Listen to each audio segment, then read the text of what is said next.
जय हिंद दोस्तों। मेरा नाम अभिषेक कुमार सिंह है और मैं आप लोगों के सामने अपने कुछ विचारों को रखने आया हूँ।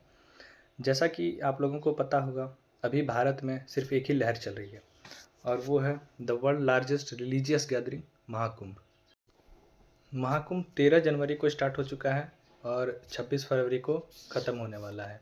और सिर्फ भारत देश में नहीं, अभी दुनिया के अधिकतम देशों में इसके बारे में सोशल मीडिया पे सर्च किया जा रहा है और बहुत से फॉरेन पीपल यहाँ पे आके विज़िट कर रहे हैं और अमृत स्नान भी कर रहे हैं। वर्ल्ड लार्जेस्ट गैदरिंग का मतलब है पूरी दुनिया में इतनी भीड़ एक समय पर किसी भी मौके पर इकट्ठा नहीं होती है जितनी कि हमारे भारत में प्रयागराज में महाकुंभ में इकट्ठा हो रही है। तो इससे हमें इस बात का अंदाज़ा तो लग ही जाना चाहिए कि वहाँ आने वाले जन सैलाब का दृश्य कैसा होगा। 13 जनवरी को जब महाकुंभ स्टार्ट होना था, उसके कुछ दिन पहले हमारे यूपी गवर्नमेंट के जो सीएम हैं माननीय श्री योगी आदित्यनाथ जी, उन्होंने जनता को ये आश्वासन दिया था कि जो भी महाकुंभ में आएंगे उनके लिए उनकी सुरक्षा व्यवस्था की पुख्ता इंतजाम किए जा चुके हैं। और उनका बयान सही भी था, क्योंकि 13 जनवरी से 29 जनवरी तक हमें ऐसी कोई भी हादसे की खबर सुनाई नहीं दी। लेकिन लगता है 29 जनवरी को हमारे सरकार की सुरक्षा व्यवस्था में थोड़ी कमी रह गई या कहें कमज़ोर पड़ गई, क्योंकि उस दिन 30 लोगों की जान चली गई और 60 लोग बुरी तरह घायल हैं। जैसा कि आप जानते हैं, उस दिन मौनी अमावस्या थी तो भीड़ बहुत ज़्यादा थी। यूपी सरकार का कहना है कि 29 जनवरी शाम 6 बजे तक तकरीबन 7 करोड़ लोगों ने अमृत स्नान किया और जब भीड़ बढ़ने लगी तो लोगों ने सुरक्षा के लिए लगे हुए जो बैरिकेड्स होते हैं उसे तोड़ दिया और उन पे चढ़ गए, जिससे भगदड़ मच गई और ये हादसा हो गया। जिन लोगों की जानें गई हैं या जो घायल हैं उनको सरकार की तरफ से कुछ मुआवजे दिए गए हैं, लेकिन मेरे अकॉर्डिंग एक जान की कीमत उन मुआवज़ों से कहीं अधिक थी और मेरी संवेदनाएं उन लोगों के साथ है। अब इस पर बहुत सारे विपक्षी दलों का कहना है कि अगर सुरक्षा इंतज़ाम हमारी यूपी सरकार या पुलिसकर्मियों से नहीं संभल रही है तो ये सारा जो ज़िम्मेदारी है वो आर्मी को सौंप दिया जाए ताकि आर्मी बेहतर सुरक्षा इंतज़ाम कर सके। बट मेरा मानना है कि जो लोग महाकुंभ जा रहे हैं या जाएंगे वो सरकार पर डिपेंड ना रहे। हाँ, वे अपेक्षा ज़रूर कर सकते हैं कि सरकार उनकी सुविधाओं का या उनकी सुरक्षा का इंतज़ाम करे, पर वो पूरी तरह से सरकार पर ही डिपेंड ना रहे।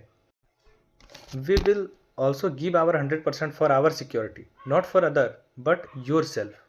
क्योंकि अगर हम अपने में सतर्क हैं तो ऐसे जो हादसे हैं होने की संभावना बहुत कम है। क्योंकि बताया जा रहा है कि कुछ लोग उस दिन घाट पर ही सो गए थे, जिससे जब भगदड़ मची तो जब लोग यहाँ वहाँ भागने लगे तो जो लोग सोए हुए थे बहुत सारे लोग उनके ऊपर चढ़ गए, जिनसे वे दब गए और उनकी जान चली गई। अब वहाँ पे महाकुंभ में बहुत सारे ऐसे जगह बनाए गए हैं, बहुत सारे सुविधाएं दी गई है जहाँ पे आप चंद पैसे दे के रात को विश्राम कर सकते हैं, लेकिन लोग कुछ पैसे बचाने के लिए घाट पर ही सो जा रहे हैं। अब अगर ऐसी गलतियां हम खुद करेंगे और सारा दोष सरकार पर देंगे, ये सही नहीं है। सरकार की भी गलती ज़रूर है। सरकार को भी वहाँ पे इंतज़ाम करने चाहिए थे जो कि सरकार से नहीं हो पाए। लेकिन हमारी जान की कीमत सरकार से ज़्यादा हमें है, इसलिए हमें अपने आप को देखना ज़्यादा ज़रूरी है। अक्सर हम लोग देखते हैं जब हम कभी अपने घरों में कोई आयोजन करते हैं या कोई अनुष्ठान करते हैं तो 1 या 2 दिन के लिए करते हैं और उसमें ही इतनी भीड़ हो जाती है जिसे सँभालना ही बहुत मुश्किल होता है। तो वहाँ तो रोज़ करीबन 9 से 10 करोड़ लोग आ रहे हैं, 6 से 7 करोड़ लोग स्नान कर रहे हैं, तो ये हमारे गवर्नमेंट के लिए भी एक चैलेंज है। लेकिन मैं यूपी गवर्नमेंट से ये आशा करता हूँ कि अब आगे ये हादसा जो हुआ है ये आगे ना हो और जो सुरक्षा इंतज़ाम किए गए हैं उसे ज़रूर कुछ न कुछ तो बढ़ाया ही गया होगा। और जो लोग आगे जाने वाले हैं, सबसे ज़्यादा निवेदन मुझे उन लोगों से है जो आगे महाकुंभ जाने वाले हैं और अमृत स्नान करने की सोच रहे हैं, वे लोग अपने में सतर्क रहें और अपनी सुरक्षा का ध्यान खुद दें। क्योंकि आए दिन हमें सुनाई दे रहा है कि बहुत सारे लोग महाकुंभ में खो गए या जो लापता हो गए हैं। तो अगर आप अपनी सेफ्टी को ध्यान में रखते हुए चलते हैं तो ऐसी घटनाओं से आप बच सकते हैं।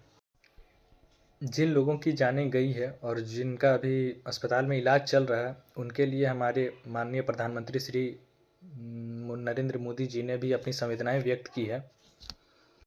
और लास्ट में मेरा निवेदन है श्री योगी आदित्यनाथ जी से कि वो इस चैलेंज को एक्सेप्ट करें और वहाँ की सुरक्षा व्यवस्था को बढ़ाए, ताकि जो लोग महाकुंभ में अपनी शांति के लिए जा रहे हैं, उनके घर में वहाँ की वजह से कभी अशांति ना हो।